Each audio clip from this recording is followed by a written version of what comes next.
Hey, what's up? It's Philip from Easy Tutorials, and let me show you today how to adjust kerning in Inkscape. First of all, let's type something in. Choose this text tool and type in.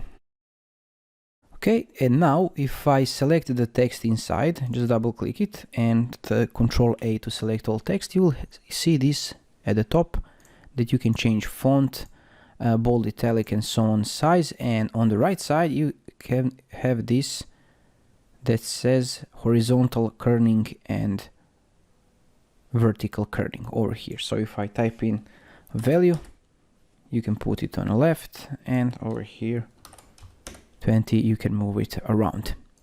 So let's say it's 0, add some rotation of the texts and add some space between words and so on. And this is practically it. If you find this helpful, let me know in the comments below. Thanks for watching and have a nice day. Bye bye.